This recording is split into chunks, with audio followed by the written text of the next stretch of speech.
FTII does not want perfection or borrowed ideas. What it wants is your voice, your eye, and your curiosity.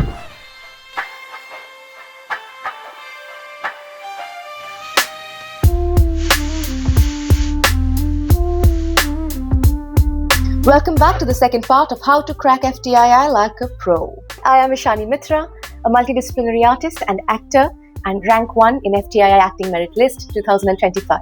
Here we are going to talk about the subjective paper. The previous video has discussed the objective paper. If you haven't seen it already, go and watch it.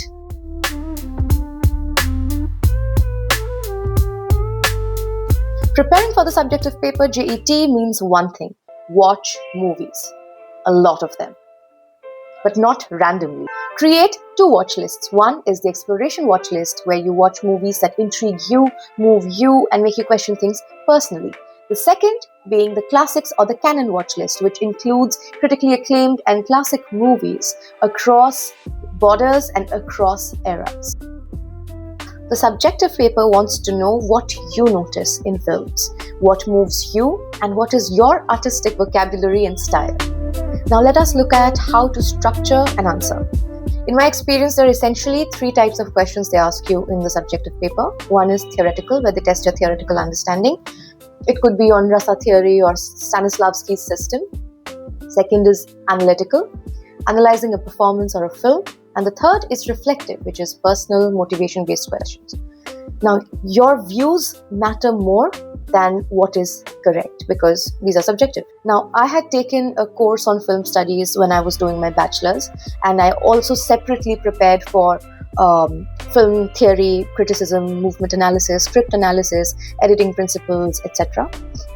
And this helped me structure my preparation, but I also kept coming back to my ideas and my voice, and journaling really helped me, because when you get too in-depth into theory, it is very easy for you to lose your own voice and start borrowing it from those who have come before you. So it is important to note down your first instincts and impulses while it is completely untouched and virgin, and then study to supplement your understanding of what has already been theorized and understood historically.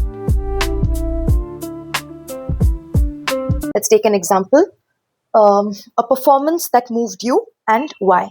The first step is to identify what sort of a question it is. What does it want from you? Now, because it says moved you, it is definitely a reflective question, but they also added and why. So it is definitely analytical as well. Then we move on to writing the answer. So you begin with the introduction without writing introduction. Please don't ever do that. Or you may. I don't know. So your introduction anchors the film, the context, the impact, and why it mattered to you. So it's a gist or an abstract of everything that you're about to say. It's more like a statement of purpose. It should be so whole and complete in itself, but very brief, that even if they don't read the rest of your answer, they will know what you mean. The rest of the answer is for you to elaborate and expand and explain your stance that you give at the beginning. Now, the body of the answer must have specific scenes and moments in the film that you describe. Second is your observation and analysis. Then you connect those to movements and styles and techniques that you have studied or theories that you have studied. And then you add your personal reflection, what it made you realize, feel, or why did you decide on this particular film. Then we have conclusion at the end, which is optional. I would personally suggest that only add it if you genuinely have something meaningful to say. Paraphrasing whatever you've written at the beginning in the end really doesn't do much, because if you write the introduction and the body well, then it would be well-rounded.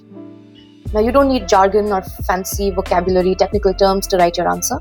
You just need to be clear, authentic to yourself, and have a clear structure, and answer the question that they have actually asked you. And that is where structure matters. Structure also helps you in time management, because that is crucial. Many people at my exam hall could not finish the paper, whereas I had finished my paper 15 minutes in advance, after having written and scribbling all over the paper, including the margins, which is something I do not recommend. Do not do that. I struggle with it, and maybe one of these days I will learn how to be concise.